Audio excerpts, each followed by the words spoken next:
को इसका बंद करना। बोले यज्ञ भगवान की, वेद भगवान की, सत्य सनातन धर्म की, भारतीय संस्कृति की, गौ माता की, गंगा माता की जय, गीता माता की जय, गायत्री माता की जय, धरती माता की जय, भारत माता की जय, गंगा माता की जय। आइए आज की बात परम पूज्य गुरुदेव के संदेश के रूप में, सांस्कृतिक चेतना के रूप में आप लोगों के सामने प्रस्तुत की जाए। एक बार सेट कर लीजिए, जो सीटी मार रहा है उसको कम कर, बस अब छेड़ना नहीं। उसके पूर्व सभी भाई बहन एक साथ एक स्वर में इको को बंद कर, एक साथ एक स्वर में गायत्री महामंत्र बोलने की कृपा करें।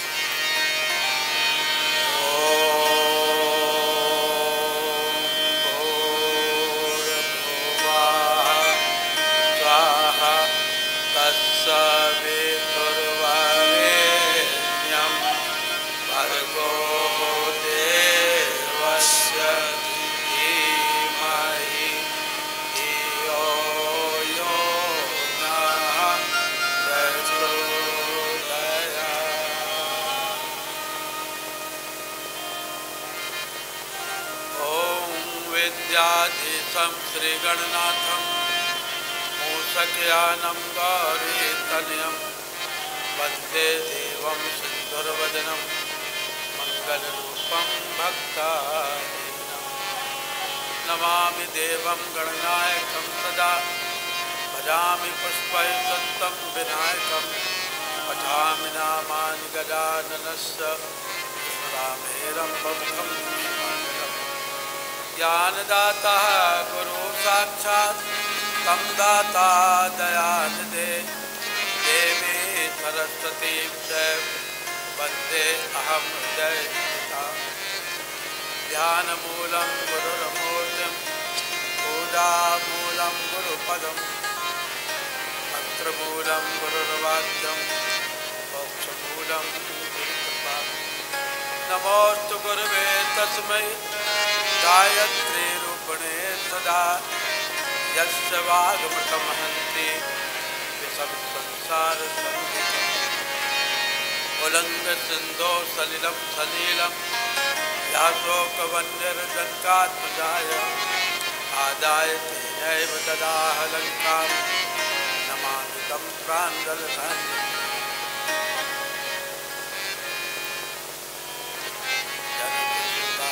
जग जननी जानकी अतिशय प्रिय करुणा निधानकी,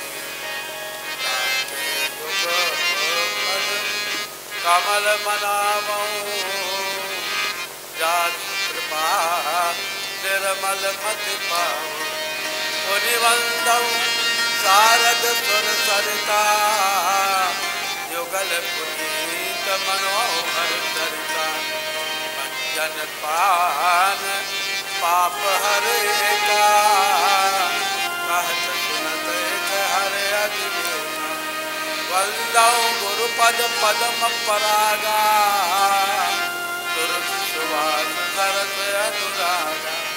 मंगल भवन अमंगल हारी, द्रवऊं सुदशरथ अजर बिहारी। सिय राम मैं सब जग जानी, करऊं प्रणाम जोर जुग पानी। सादर सिवहि नाई अब माथा, बरनऊं विशद राम गुण गाथा। सीताराम शरण रति मोरे, अनुदिन बढ़ई अनुग्रह को। एक घड़ी आधी घड़ी आधी में पुनियादी, तुलसी संगत साधु की, कटे कोटि अपराध।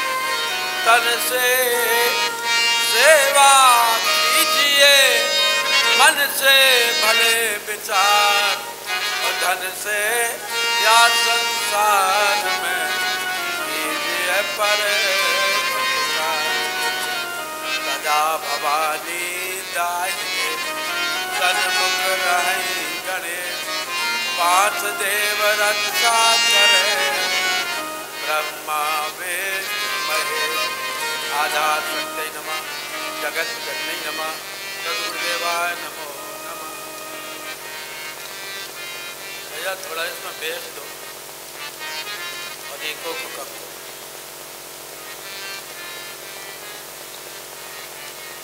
कण कण में संध्याप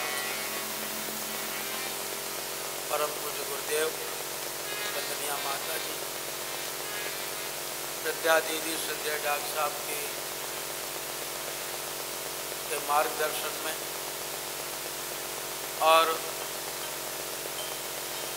सम्मानीय भैया डॉक्टर चिन्मय पंड्या जी के निर्देशन में सारे देश भर में राष्ट्र सशक्त और समर्थ कैसे बने, इस संदर्भ में छोटे और बड़े सैकड़ों आयोजन प्रतिदिन चल रहे हैं। और ऐसे आयोजन में उपस्थित मंच पर विराजमान श्री अरविंद जी भाई साहब, श्री मनीष भैया, श्री दिनकर जी भाई साहब और सारे प्रांत से आए हुए परम पूज्य गुरुदेव के कार्य में खून पसीना करने वाले हमारे सभी मूर्धन्य कार्यकर्ता भाइयों बहनों, पटना के सभी धर्म प्राण नागरिक बंधुओं, ग्रामीण बंधुओं, मंच पर उपस्थित पूज्य गुरुदेव के कार्य में साथ साथ लगाने वाले हमारे सभी संगीत के उद्दाता बंधुओं, हमारे सहायक धर्मकांड पुरोहित और सभी हमारे भाई, आज आपके इस कार्यक्रम का द्वितीय दिवस है। कल ऐतिहासिक कलश यात्रा थी और शहरों में इतनी बड़ी कलश यात्रा और समय पर निकलना एक आश्चर्य की बात है, जबकि लोग 8-8 बजे सो करके उठते हैं। तब आपके यहाँ 8 बजे तो कलश यात्रा प्रारंभ हो चुकी थी। तो बताइए कितने लोग फिर कितने बजे जागे होंगे। और इतनी दूर दूर जहाँ ट्रैफिक की समस्या रहती है, जाम रहता है, दूर दूर बस्तियाँ हैं, दूर दूर निवास हैं, फिर भी ऐसी ऐतिहासिक विलक्षण कार्य जो कलश यात्रा है मैंने अपने जीवन में पहली बार पटना में देखी, जिसमें हाथी थे, घोड़े थे, बग्गियाँ थी, रथ थे, भजन मंडलियाँ थी, माताओं बहनों के प्रज्ञा मंडल गीत गा रहे थे, भाइयों के चहल पहल अलग हो रही थी, अनेकों अनेक झंडे थे। और एक विहंगम दृश्य जिसने भी नहीं देख पाया या बाद में मीडिया के माध्यम से देखा होगा, वो लोग निश्चित रूप से कह रहे होंगे कि नहीं गंगा किनारे कोई ऐतिहासिक कार्यक्रम हो रहा है। और यह ऐतिहासिक कार्यक्रम परम पूज्य गुरुदेव की प्रेरणा से, आप लोगों के परिश्रम से, आप लोगों के दिन और रात आपने भोजन नहीं देखा, पानी नहीं पिया, भागते दौड़ते रहे, कैसे इतनी बड़ी व्यवस्थाएं महानगरों में बना सकते हैं वो आपने बनाई। और आज उसके भव्य स्वरूप में आप सब विराजमान हैं। मैं आप सभी भाई बहनों को सादर प्रणाम करता हूं और भावना करता हूं कि परम पूज्य गुरुदेव के आशीर्वाद, वंदनीय माता जी के आशीर्वाद, आद्यशक्ति माँ भगवती गायत्री की कृपा आप पर खूब खूब बरसती रहे। जैसे बिन मौसम बरसात हो रही है, ऐसे अनायास आपके ऊपर सिद्धियाँ बरसें, ऐसी मैं प्रार्थना करता हूँ। बंधुओं, बात तो बहुत कुछ कहने के लिए है और दिन केवल अपने पास में, आज कल का दिन अपना चला गया और आज 8-7 तारीख है, 8 और 9 को तो हमारे सम्मानीय भैया जाएंगे, दीप यज्ञ होगा, तो उस समय आधी बात होगी, आधी नहीं होगी। तो 2 दिन मैं आपसे कुछ पूज्य गुरुदेव के हृदय की वेदना की कुछ अपनी शैली में आपसे बात करने के लिए तैयार हूँ। और बंधुओं, आज ये सारी आवश्यकताएं इसलिए पड़ी। युग निर्माण योजना का क्या मतलब है?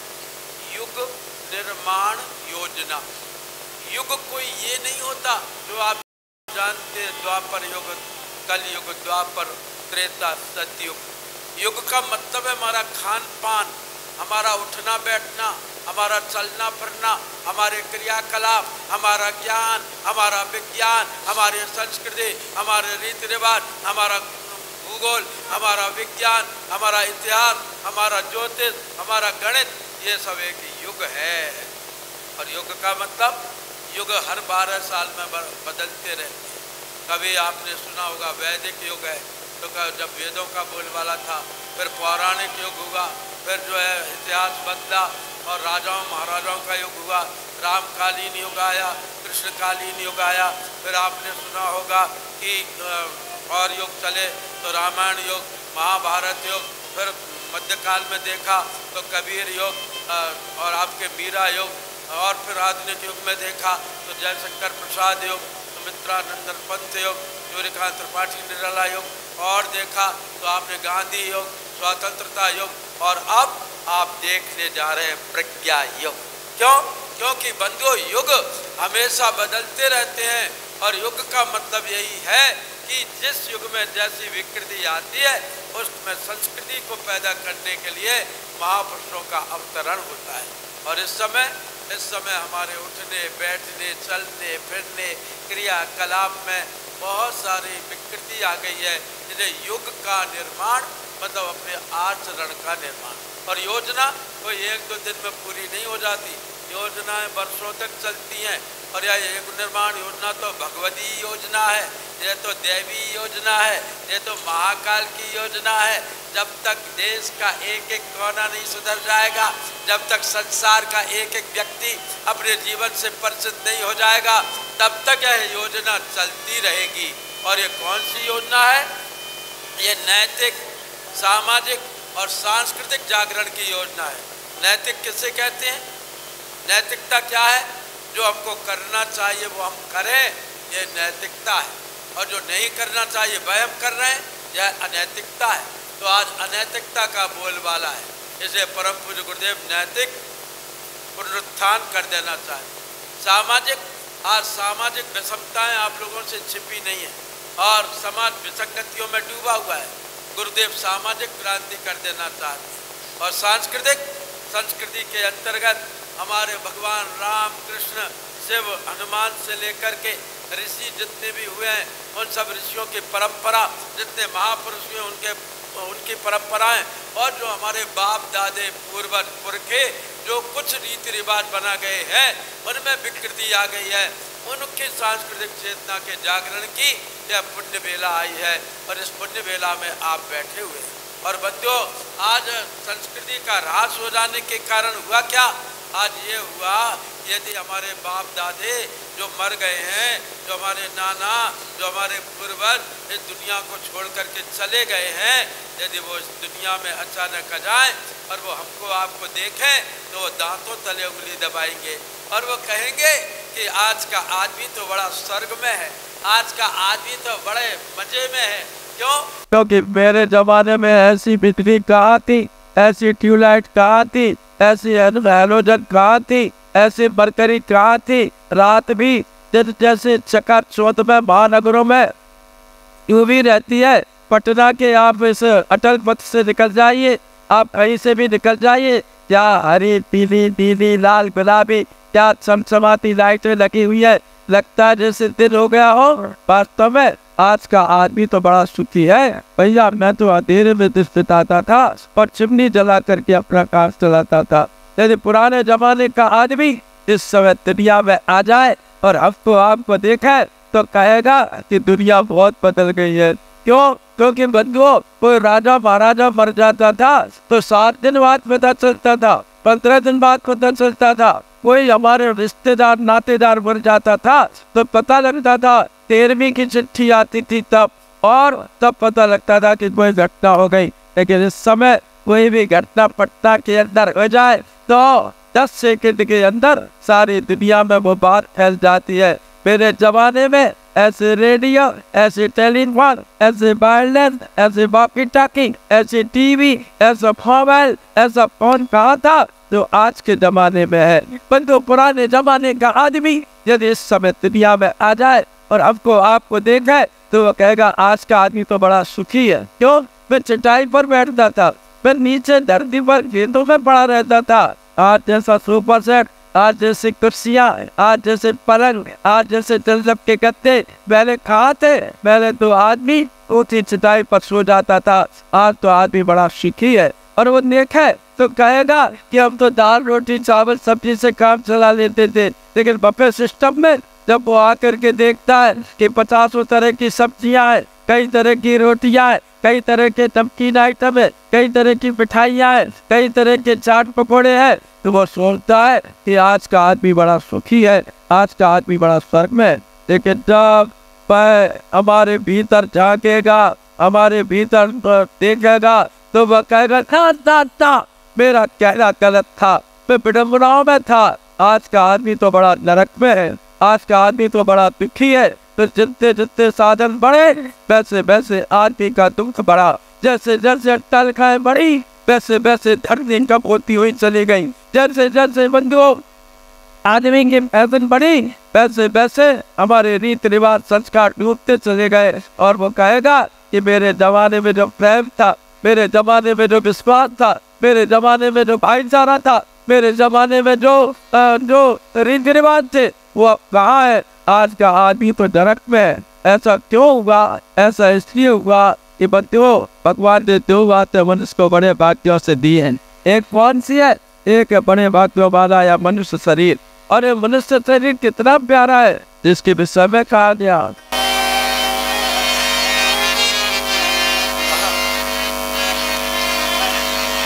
बड़े भाग मानस तन पावा,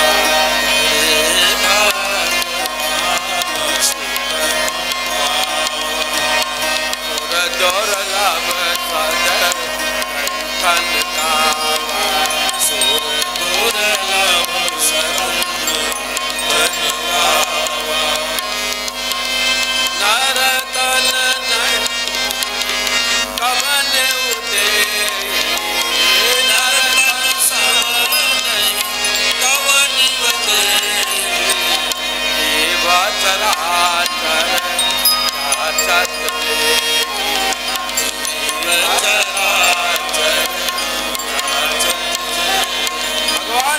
पवित्र श्री वजह से उपलब्धि आपको दी। लेकिन इस मनुष्य ने इस हीरे जैसी जिंदगी को 2 कौड़ी का कर दिया।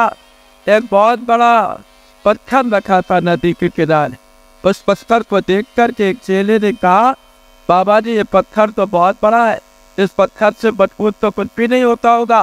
उन्होंने कहा बेटे कौन सी बात करता है, इस पत्थर से शक्तिशाली तो लोहा होता है, लोहे का हथौड़ा पत्थर को चट्टान को तोड़ करके फेंक देता है, तब तो महाराज लोहे से बड़ा दुनिया में कुछ नहीं होता होगा।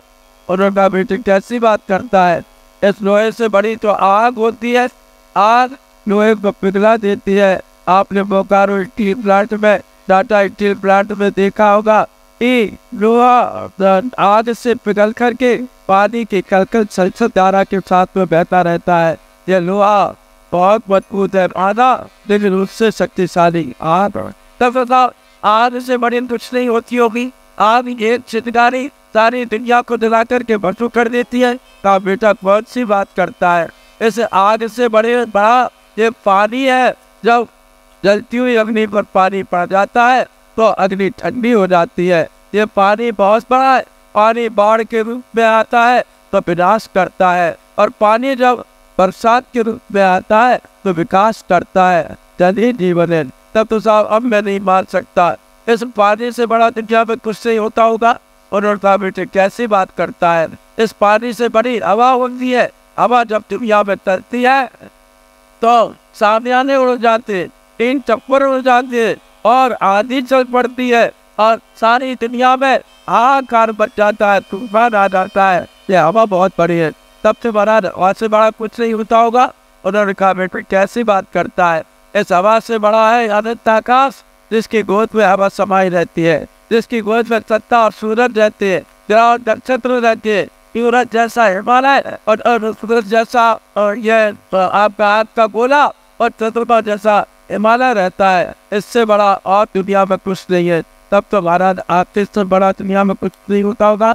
और उनका बेटे कैसी बात करता है, इस आकाश से बड़ा है ये अनंत, ये मनुष्य हाँ मनुष्य ने आकाश पर उड़ना सीख लिया, हवाई जहाज और हेलीकॉप्टर बना दिए। इस मनुष्य ने धरती पर दौड़ना सीख लिया, रेलगाड़ी मोटर गाड़ी बना दी। इस मनुष्य ने पानी में तैरना सीख लिया, जहाज और मोटर बोट बना दी। इस मनुष्य ने नाना प्रकार के सरंजाम खड़े कर दिए, कैसे कैसे टीवी, कैसे कैसे हेलीकॉप्टर, कैसे कैसे कारें, कैसे कैसे कोठियाँ, कैसे कैसे बंगले, कैसे कैसे बना करके खड़े कर दिए। और ये मोबाइल भगवान ने जो इंसान ने बनाया है, ये तो बिल्कुल जादू का पिटारा है। इतना सा मोबाइल ऐसे ही कुछ खा करके मोटा नहीं हो गया। ये मोबाइल मनी ऑर्डर खा गया, टेलीग्राम खा गया, चिट्ठियाँ खा गया, ये टेलीफोन खा गया, ये कैमरे खा गया, ये मोबाइल जो है कंप्यूटर खा गया, ये मोबाइल टैप रिकॉर्डर खा गया, ये मोबाइल जो है मनी बैग खा गया, बटुआ खा गया, ये मोबाइल हमारा प्रेम, हमारी शांति, हमारी नींद, हमारी भूख खा गया। ये कैसा डिब्बा बनाया है जादू का, ये इंसान ने ही बनाया है। तो इंसान जब इतना सामर्थ्यवान है तो आज दुखी क्यों है, आज परेशान क्यों है, आज वो गिरा हुआ क्यों है, आज वह क्षुधित क्यों है, तृषित क्यों है, आज पतित क्यों है, पीड़ित क्यों है? इसके पीछे एक ही बात है कि आज हम अपनी सांस्कृतिक चेतना को भूल गए। भगवान ने इतना बड़ा मनुष्य शरीर दिया था और इससे बढ़कर के और कोई नहीं, उसको आप जान नहीं पाए। भगवान ने हमको मनुष्य जैसा टैप रिकॉर्डर दिया है, इसमें बचपन से लेकर के बुढ़ापे तक की यादें भरी हुई हैं।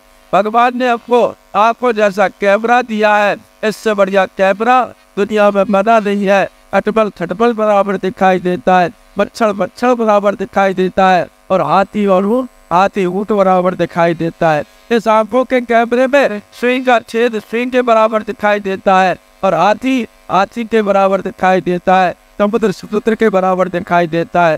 बंधु कितना सुंदर कैमरा दिया, कानों जैसा भगवान ने टेलीफोन दिया। एक आदमी सुनता है और एक आदमी इतने लोगों की आवाज को सुनाई दे पड़ती है। एक आदमी बोलता है, इतने लोग सुनते हैं। भगवान ने माइक जैसा, ये भूत जैसा माइक हमको दिया, दांतों जैसी मिक्सी मशीन दी, जीव जैसा ट्रैक्टर दिया, हार्ट जैसा इंजन दिया, मन जैसा कंप्यूटर दिया, पेट जैसा भगवान ने हमको गोदाम दी, आंखों जैसी क्रेन मशीन दी, पैरों जैसी गाड़ी दी, बालों जैसी खेती दी और शरीर जैसा कारखाना दिया। लेकिन क्या करे, मनुष्य अपने जीवन को भूल गया। जीवन को क्यों मिला कि भगवान ने जो सूत्र बनाए थे उन सूत्रों को हम पूछते हुए चले गए। उन्हीं को आज मैं अभी रात्रि मानस के माध्यम से आपको याद दिलाना चाहता हूँ कि एक बात तो भगवान ने बड़े बातों से हमको मनुष्य शरीर की दी और दूसरी बड़े भाग मानस तन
लड़ाई झगड़े कोई भी कर सकता है, गाली गलौज कोई भी कर सकता है, कलह क्लेश कोई भी खड़ा कर सकता है, दारू की बोतल कोई भी पी सकता है, बीड़ी सिगरेट कोई भी पी सकता है, लेकिन बड़े वाक्यों से जो होती है उसको सत्संग कहते हैं।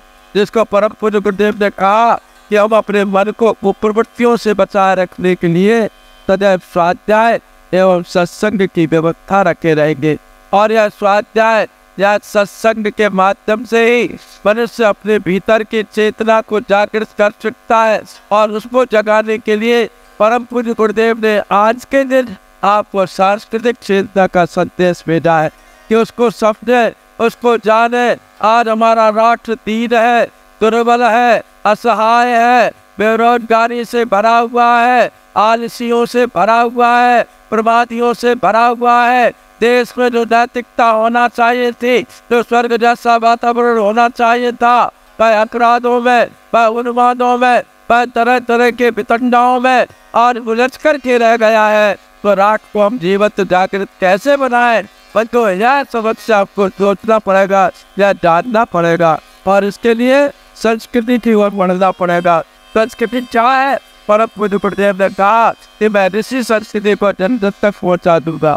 देश की संस्कृति कितनी प्यारी थी, कितनी शहादत वाली थी, कितनी समर्पण वाली थी, कितनी हितदायक थी, लेकिन आज हम सांस्कृतिक चेतना को भूलते हुए चले जा रहे हैं। इसलिए भाई आइए हम सामाजिकता की बात तो आपसे बीच में करेंगे, हम नैतिकता की तो बात आपसे करेंगे, लेकिन सांस्कृतिक चेतना को जगाए बिना आज व्यक्ति को सुख और शांति प्राप्त नहीं हो सकती। और सुख शांति प्राप्त करने के लिए आपको क्या करना होगा? संस्कृति को जानना होगा। संस्कृति का क्या मतलब है? संस्कृति है तो वैसे साढ़े 3 अक्षरों का शब्द है, लेकिन संस्कृति के अंतर्गत कितना कुछ भरा हुआ है। हमारा धर्म, हमारा कर्म, हमारा ज्ञान, हमारा विज्ञान, हमारा विवेक, हमारी विरासत, हमारे वसीयत, हमारे जो है बच्चों के संस्कार, हमारे उठना बैठना चलना फिरना क्रियाकलाप, ये सब संस्कृति के अंतर्गत आते हैं। और संस्कृति किसे कहते हैं? यदि आपको 6 रोटी की भूख है तो आप 4 रोटी खाएं और 2 रोटी भूखे आदमी को दे दें। ये हमारे देश की संस्कृति। और प्रकृति क्या है? प्रकृति यह है यदि 4 रोटी की भूख है तो 4 ही रोटी खाएं, इससे अधिक खा करके अपने पेट के डाइजेशन को न बिगाड़े। ये प्रकृति है। और विकृति क्या है? भूख तो है नहीं, अभी भोजन करके आए, लेकिन दोस्त ने कहा आइए गरम गरम पकौड़े बन रहे हैं, गरम गरम हलवा बन रहा है, गरम गरम खीर बन रही है, और आइए भोजन कीजिए, कुछ पकौड़े खाइए। और बिना भूख के खाना खा क्रिया करना, ये विकृति है। आज आदमी संस्कृति को छोड़ चुका है, प्रकृति को गंदा बना चुका है। और 4 देखो बाहर सुबह उठने से लेकर के बैठने तक, जो जागने से लेकर के सोने तक आदमी विकृतियों में फंसा हुआ है। तो संसार बदलेगा, दुनिया बदलेगी, ये परम पूज्य गुरुदेव ने विश्वास दिलाया है। जैसा आप अभी गीत के माध्यम से सुन रहे थे, लेकिन बदलेगी कब? जब हम जिस आचरण पर चलेंगे जो आत्म संस्कृति का है। तो 3 रानियों का वर्णन रामचरितमानस में आया, कौशल्या, सुमित्रा और कैकेयी। और उस राजा दशरथ का वर्णन आया है। कौन है राजा दशरथ? और ये कौशल्या, कैकेयी, सुमित्रा कौन है? ये अयोध्या क्या है? तो हमारी जिंदगी ही अयोध्या है, हमारा यह शरीर ही अयोध्या है, हमारी सांसें ही सरयू है, और हमारा जीवन ही दशरथ है। हमारे 3 रानियां हैं, कौशल्या, सुमित्रा, कैकेयी। कभी हम संस्कृति की ओर जाते हैं, कभी हम प्रकृति सुमित्रा की ओर जाते हैं, कभी हम विकृति कैकेयी की ओर जाते हैं। और हमारे 4 पुत्र हैं, धर्म अर्थ काम मोक्ष। ये 4 संबंधाएं हर आदमी के अंदर होती है।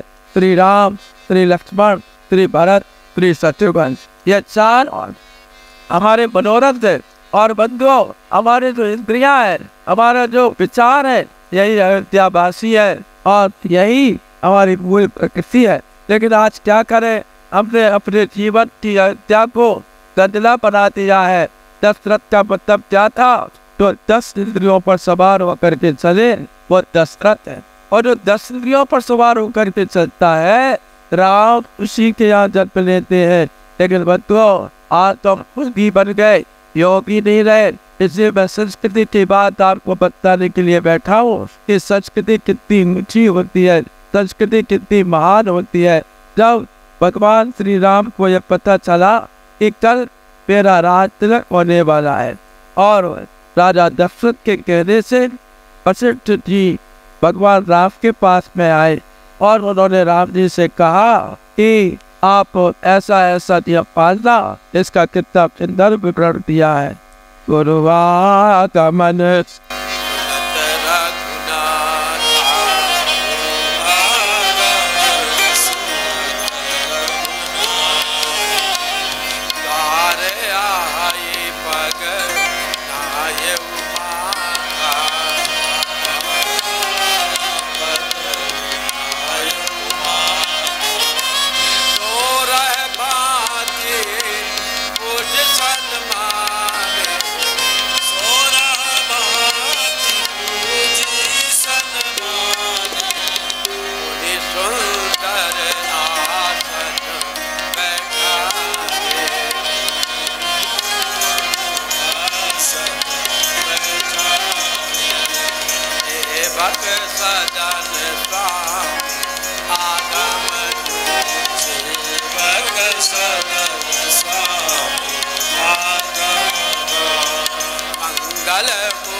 जब वशिष्ठ जी आए तो भगवान श्री राम और आवाज पहले ये ना बात बती हुई आवाज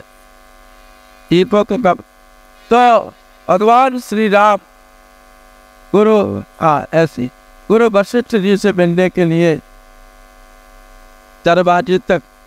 आज तो अगर टीचर पढ़ाने के लिए आता है तो बच्चा टेबल के नीचे कुर्सी के नीचे छिपता है। कोई बड़ा बूढ़ा आता है और बच्चे से कहते हैं बेटे अंकल जी आए प्रणाम करो, घुटनों पर ऐसे हाथ आता तो इसे बड़ा एहसान। बंधु आज पूरे के पूरे सांस्कृतिक चेतना लुप्त होती हुई चली, लेकिन हमारे यहाँ कितनी सुंदर विधि व्यवस्था, कितना सुंदर हमारे यहाँ संस्कार था बच्चों का। ना तो कोई व्यक्ति अवतारी होता है, ना कोई व्यक्ति चमत्कारी होता है, बल्कि हर आदमी संस्कारी हुआ था। कितना सुंदर संस्कार था। भगवान श्री राम सो करके उठे तो कब उठे? आज तो मैंने जब बच्चे से पूछा, एक से आजकल बच्चे से पूछते कि बबलू तुम्हारे पापा जग गए, तो कहता है अभी नहीं। तुमको कैसे पता?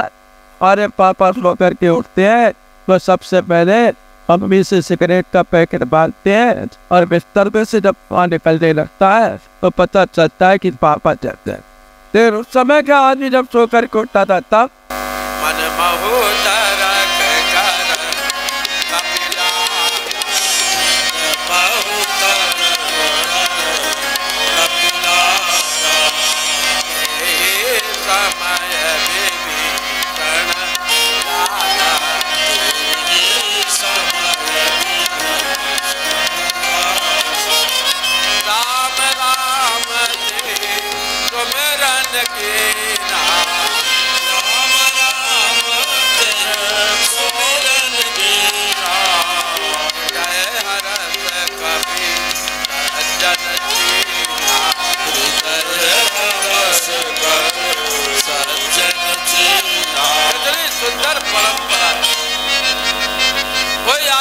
करके उठता था तो जय श्री राम, जय श्री कृष्ण, हर हर महादेव, हर हर गंगा या वैदिक मंत्र गायत्री मंत्र का उच्चारण।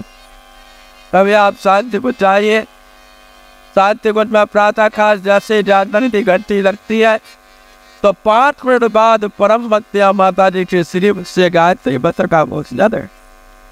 और फिर ऐसी वैसी प्रार्थना नहीं, कितने प्राणवान प्रार्थना होती है। पर शक्ति हमें दो दया दे, कर्तव्य मार्ग पटट जावे, पर सेवा परोपकार पे हम जीवन सफल बना जाते। कितनी सुंदर प्रार्थना हो।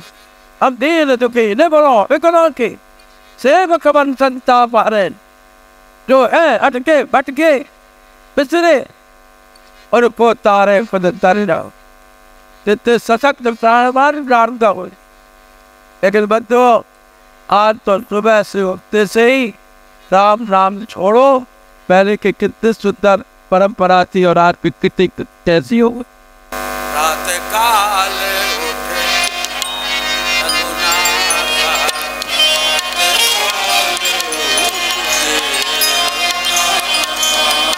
माता पिता गुरु ना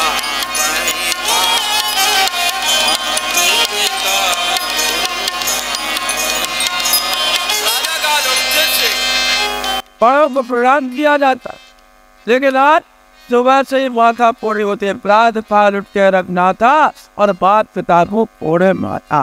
आज तो जैसे ही माता पिता से झगड़ा पटु पूछना जाने क्या क्या। लेकिन बच्चों भगवान श्री राम संस्कृति के सपूत थे और उठने का क्रम क्या था। पहले सो करके छोटा बच्चा उठा, फिर बड़े उठे, फिर बड़े उठे। लखा ने दिशी भी कष्ट थे और ऑर्डर सिखा तुझे प्यार अपरुते पहले जगत पति जागे राम। पहले छोटा बच्चा उठा, फिर राम जी उठे, लक्ष्मण उठे, राम जी उठे, उसके बाद में गुरु। आजकल तो छोटे बच्चों को उठाते टिक्कू पिक्कू जागो, स्कूल का टाइम हो गया तो टिक्कू पिक्कू कहते नहीं नहीं नहीं अभी मम्मी मुझे सोने दो, मुझे सर्दी लग रही है, और 70 साल करके सो जाता है।